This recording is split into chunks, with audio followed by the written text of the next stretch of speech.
Entre Anilhas está no ar. Com ele, Thiago Tunes. O Thiago tem um currículo invejável.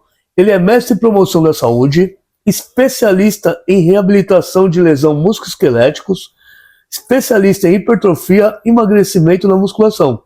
Ele tem um programa de formação de personal trainers. Além de tudo, ele é criador do Método Tunes. E aí, Thiagão, beleza? Um grande prazer, Doglão. Porra, o prazer é todo meu, Thiago. Thiago, olhando aqui seu currículo, você é um cara que... Você gosta muito de estudar, de pesquisar. Fala aí pro público. Antes de falar, eu não tenho como deixar de agradecer o convite. Um trabalho bacana que o Doglão tá fazendo, então que o pessoal possa acompanhar aí. Tá enriquecendo muito a educação física. Continue firme e forte nesse trabalho aí, que a educação física precisa de trabalhos desta forma, de divulgação desta forma, divulgação de ciência, de conhecimento, até mesmo de empirismo, ou seja, informações que não tenham ciência ainda, mas que ajudam muito as pessoas a se desenvolverem com a educação física, que é uma área que a gente sabe que fortalece muito as pessoas em todos os quesitos. A gente pode falar aqui de melhora de doença, pode falar de melhora estética, em vários quesitos ajudam as pessoas. Então continue com esse trabalho firme aí, agradeço muito. E respondendo a sua pergunta, eu gosto de estudar muito, não é à toa que eu fiz mestrado, e mestrado, quem sabe, precisa estudar muito, né, para você concluir, para você fazer.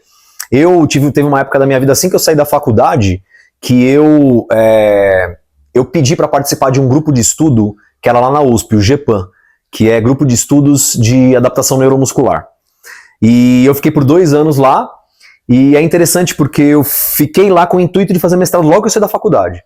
E aí eu fui desenvolvendo essa vontade e essa técnica de estudar através do grupo, que a USP é fantástica para essa questão de estudo, e eu fui convidado para fazer mestrado lá. E aí eu tenho uma passagem na minha vida que poucas pessoas sabem, né?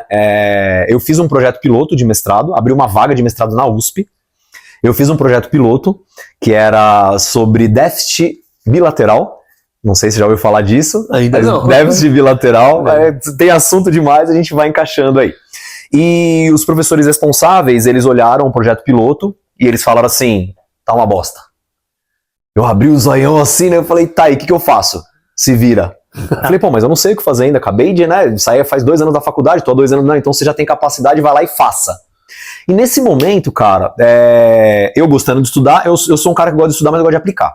Então eu gosto de aplicar com os meus clientes, por isso que eu desenvolvi o Método Tunes, então eu tenho um trabalho que com um método que eu aplico nos meus alunos, aplico em mim também. Eu gosto de mostrar no meu Instagram os meus resultados, os resultados dos meus alunos, porque é um método que funciona, ele é validado para fins de promoção de saúde, como eu sou mestre, e para fins estéticos também, como eu falo, hipertrofia e emagrecimento na musculação. E aí, nesse momento que eu estava me desenvolvendo, começou a aparecer muitos clientes pedindo para treinar com personal trainer. Na época, que isso daí foi em 2006, cara. 2006, faz bastante tempo. E eu já dava aula de personal desde 2004, só que não era tão profissional. E aí eu comecei a entender que eu precisava, na época eu estava organizando de formar família, eu tenho 2 filhos, né? Então assim, eu estava organizando, queria muito formar família, e eu resolvi ganhar dinheiro. Então eu deixei de lado um pouco o projeto de mestrado e eu fui trabalhar com personal trainer, porque na nossa área esse é um dos principais caminhos financeiros. E aí eu vim fazer um mestrado, sempre estudando, sempre me desenvolvendo, todo ano fazendo curso. Eu tenho uma meta que todo ano eu faço pelo menos um curso grande. E aí eu fiz o mestrado, concluí o mestrado em 2021, né?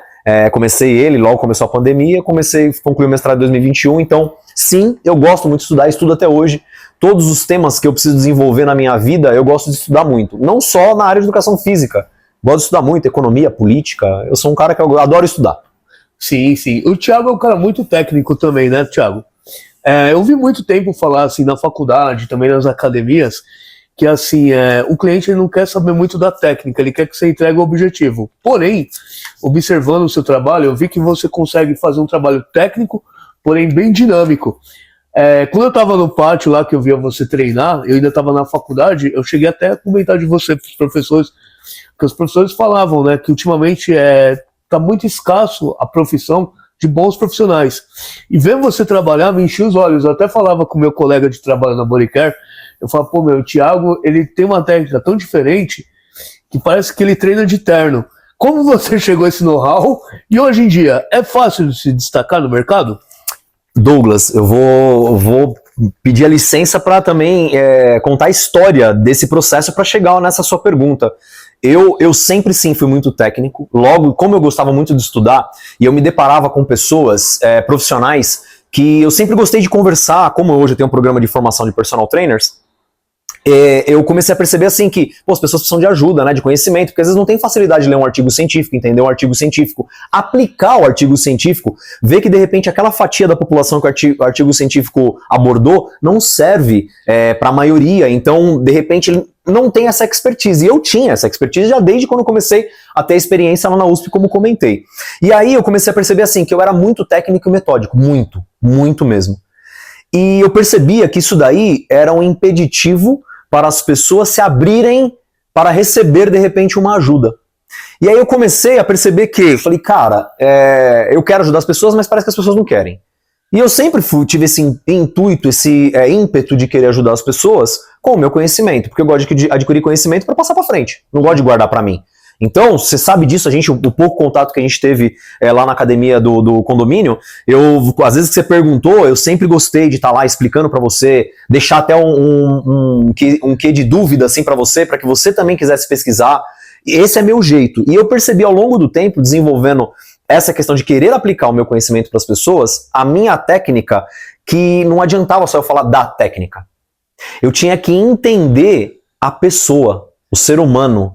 Cara, e aí foi super interessante, e aí minha carreira, eu posso dizer que ela guinou muito nesse sentido de eu preciso entender quem é a pessoa para depois agir com o conhecimento da forma como ela precisa receber. Então, um exemplo que eu uso no meu método de trabalho, eu uso o método DISC.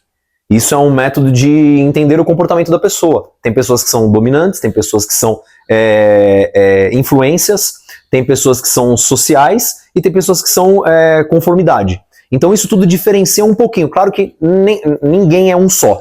Mas quando você entende um pouquinho disso, você fala, bom, essa pessoa dominante, ela tem a tendência em querer saber. Às vezes ela nem sabe, mas ela tem a tendência em querer saber. Você já percebe que ela é dominante, ela quer dominar o espaço e tal. O influência é o cara falante e tal, envolve. O S, ele vai ser mais sociável, só que mais contido. E o conformidade, ele vai aceitar tudo. Então, percebendo isso, aí eu consegui desenvolver como ensinar, tanto as pessoas quando eram da área de educação física, quanto os meus alunos. Então eu consegui desenvolver isso daí dentro do meu método também. E aí vem a pergunta final que você fez. Dá para se diferenciar no mercado com isso? Na realidade é isso que se faz diferenciar no mercado. Por quê? A gente está lidando com pessoas. Eu usei para o meu método um método chamado DISC. Foi isso daí que deu certo para mim, foi isso que eu estudei, foi isso que eu me aprofundei. Só que existem alguns outros que dá para você querer entender quem é a pessoa que está do outro lado, para você falar a língua que ela precisa ouvir.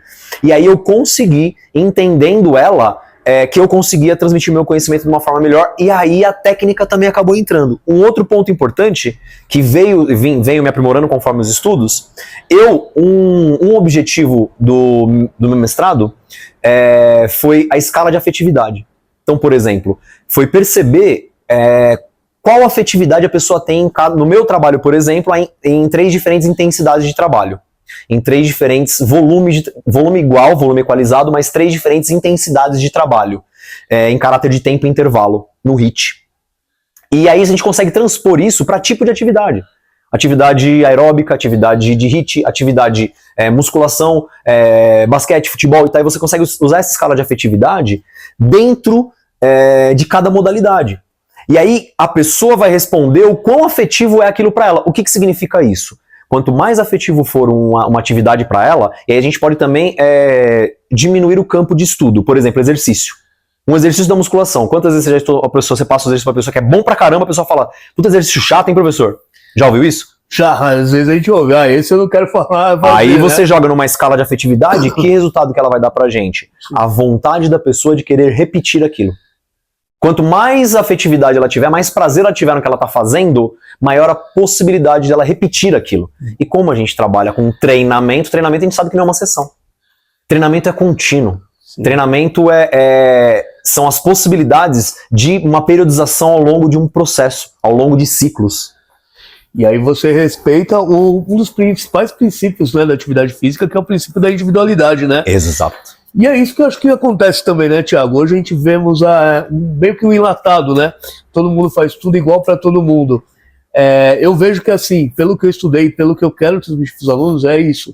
É você respeitar a individualidade, ter uma boa avaliação física, né? Uhum. E pelo que você me falou agora, você trabalha muito bem em cima da individualidade, né? Sim. Sempre, aí falando do meu trabalho, né, que a minha atuação principal hoje é como personal trainer presencial, e eu tenho uma fatia do meu trabalho que corresponde a 25% um trabalho online, que eu utilizo o meu método para as pessoas, tenho clientes em 9 países diferentes, com um aplicativo personalizado, e é a avaliação. Claro que a avaliação presencial é muito mais completa, e aí eu consigo direcionar algumas coisas mais específicas, igual eu tô te falando, questões de afetividade, questões de que a gente chama de avaliações qualitativas e neurofisiológicas. Então, que vem da mente da pessoa para transferir para o físico. Essa escala de afetividade, por exemplo, é uma avaliação neurofisiológica, que começa pelo neural, para a pessoa pensar no que ela está fazendo, ver se ela sente prazer ou não e transmitir para o físico. Puxa vida, tá transmitindo alegria para o meu físico, tá transmitindo prazer para o meu físico. Então é assim que funciona essas análises qualitativas. Então presencialmente eu consigo fazer uma análise bem completa para depois montar a programação e a periodização do cliente. No trabalho online já não é tão completo assim, mas eu consigo vencer essas limitações muitas vezes com as conversas dentro das redes sociais com os meus alunos, até mesmo no aplicativo, recebendo os feedbacks deles de exercícios e treinos. Bacana, bacana. Ô, Thiago, com essa qualidade e essa facilidade que você tem, como que eu posso te dizer? Com essa forma que você tem, passar o que você nunca pensou em dar aula em faculdade, alguma coisa assim? Você tem uma... Como que eu posso dizer? Sumiu a palavra agora. Não uma dinâmica, mas uma... Didática? Didática muito boa. Você já pensou? Olha, antes de fazer o mestrado, eu dei aula fui convidado para dar aula em alguns cursos, em Semana de Educação Física na FMU, em cursos lá na São Judas, em cursos em shoppings para consumidores finais, que nem esses de faculdade são para estudantes de educação física. Já fui convidado para ir em shoppings para falar sobre educação física, sobre treinamento, sobre emagrecimento. Então eu tenho no meu escopo de vida essa possibilidade. Claro que uma coisa que me ajudou muito também, é que eu sou palestrante, por exemplo, do Centro Espírita. Que legal. Então assim, isso me ajudou muito desde eu lembro até hoje que 2004 foi a primeira palestra que eu dei no Centro Espírita, e a partir dali eu gostei daquilo e fui me desenvolvendo também nesse quesito. Talvez isso me ajudou muito nessa facilidade de comunicação. Então assim, e eu fiz o mestrado, e o mestrado, quando você faz o mestrado, a gente tem disciplinas que favorecem a você entender e desenvolver a didática de ensino. Então, eu já vinha com uma bagagem, quando eu tive isso, de certa forma, isso daí aguçou mais ainda essa possibilidade de transmissão de conhecimento de uma forma mais didática, para que as pessoas consigam entender. Então eu juntei toda a minha experiência, minha expertise, com a parte técnica que o mestrado me trouxe. Então aí, respondendo a sua pergunta, já tive vontade de dar aula em faculdade? Já. Mas, de certa forma, aí, abrindo meu coração, eu fiquei um pouco desiludido, né? Como são desvalorizados os professores. Sim. Então, de certa forma, eu meio que deixei de lado essa parte de desenvolvimento que eu sempre tive, de transmitir conhecimentos desta forma, e eu aprofundei muito nessa questão 1-a-1, tete-a-tete com os meus alunos, e dentro do meu programa de formação de personal trainer, que ajudei alguns personal trainers aí nessa questão de conseguirem trabalhar melhor e ganharem mais dinheiro, que esse também é um ponto importantíssimo, né? Para muitas pessoas, talvez o mais importante. Então, ajudei muito nesse quesito. Então, essa parte didática eu não perco, porque tá dia a dia comigo. Mas eu não descarto a possibilidade de um dia aí, se aparecer alguma possibilidade, de estar dentro. Dei aula recentemente numa pós-graduação de uma professora renomada, que ela é lá do Einstein. Dei algumas aulas na pós-graduação dela também, que ela me convidou para falar sobre o desenvolvimento da carreira de um personal trainer. Então eu tenho na minha carreira esse escopo aí de parte didática, sim, e não descarto a possibilidade de um dia dar aula em faculdade, não. Hoje, por exemplo, se você perguntar, hoje você iria? Eu teria que avaliar bastante tudo que eu faço na minha vida, para ver se vou ou não, mas não descarto. Seria uma pena não ter você no salão. Eu convido a todos que, se puder ver ele dando aula, é uma coisa bem legal de se ver, enche os olhos. Falando em questão de valorização e tudo, né? Eventos midiáticos recentes denegriram bastante a imagem do personal trainer, né? Porém, a educação física, a área da saúde pós-pandemia, ela está uma crescente, né? Como você vê a visão da promoção do esporte e da saúde nesse momento agora pós-pandemia? As pessoas estão se exercitando melhor, estão se cuidando melhor. Qual que é a sua visão? Você que é mestrado em saúde, né? Uhum. Após a pandemia, houve um aumento significativo na procura por exercício físico em si, né? Tem uma questão interessante conceitual, né? Exercício físico é tudo aquilo que é programado. Nós profissionais programamos para a pessoa realizar, com começo, meio e fim, com avaliação, reavaliação, reprogramação e continuidade. Isso é exercício físico, né? A atividade física, as pessoas vão sair para caminhar, fui comprar pão na padaria, resolvi ir a pé. Então isso é atividade física, são coisas que não são calculadas, não são metrificadas, que isso o profissional de educação física está habilitado. E o exercício físico após a pandemia, ele houve um aumento significativo e até exponencial, tá?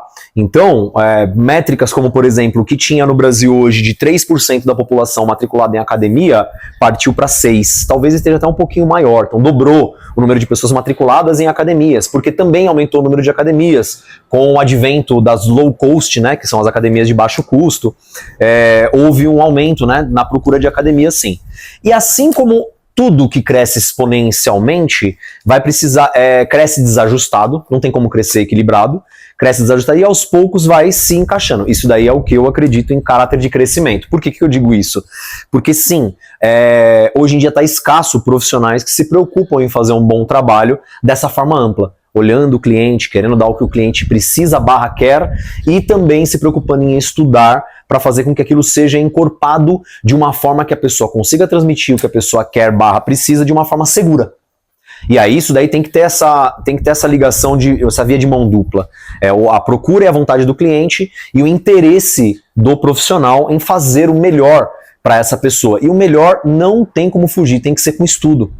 E o grande problema dessa crescente hoje em dia é que tem tanta informação gratuita na internet que a maioria delas, por incrível que pareça, é sem o conhecimento científico. E aí as pessoas aderem àquilo e acabam levando para frente porque é uma pessoa X que está falando e essa pessoa X tem milhões de seguidores e essa pessoa, por ter milhões de seguidores, para mim passa um caráter de confiabilidade. E no geral, se você for perceber que se a informação da pessoa não tem caráter científico, viés científico, a probabilidade é que aquilo vai dar algum problema, pequeno ou grande.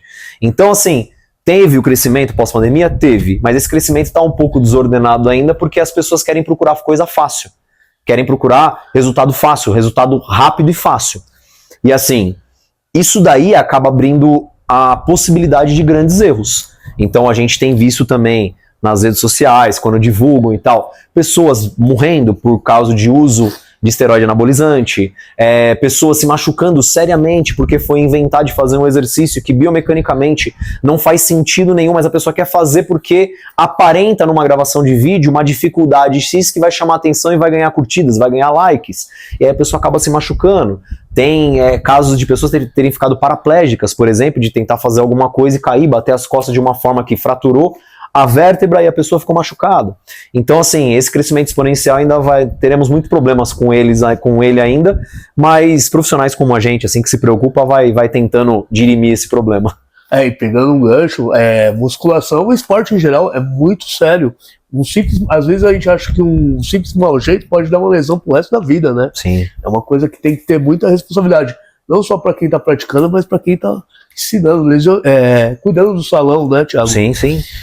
E aí foi legal você ter falado sobre isso, que eu queria falar. Muita gente praticando, se exercitando, as lesões estão crescendo bastante também, né? E como que você acha que a gente tem que cuidar para minimizar esses erros, para evitar esses erros, né? O ponto principal é procurar a fonte de estudo adequada. E a fonte de estudo adequada são estudos científicos que são publicados em revistas científicas. E aí, essas transposições desses estudos para a prática, você vai começando a entender que isso sim começa a dar certo.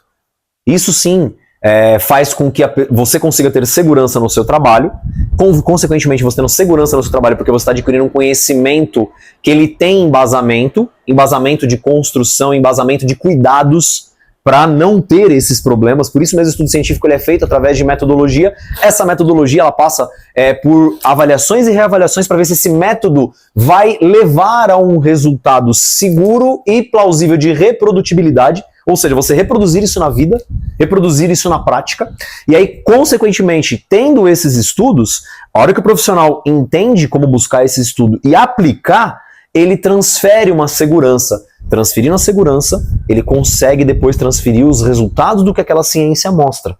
E aí ele vai entendendo, voltando àquilo que eu falei do cliente. O cliente aceita dessa forma aqui, a ciência mostra que vai dar resultado, então você joga ali dentro, vai dentro que eu digo do treinamento, da periodização do cliente, e a coisa vai acontecer, vai dar resultado, o cliente vai estar satisfeito. Então, eu percebo que assim, os profissionais de sucesso hoje na nossa área, eles muito ou pouco, eles carregam a preocupação em estudar. E estudar certo. Não é procurar conhecimento em mídias sociais que abrem a possibilidade de fake news. Não é procurar numa pessoa que tem milhares de seguidores e que falou que A é melhor do que B. Então, como que a gente pode diminuir esses problemas? É dessa forma, estudando e aplicando o estudo.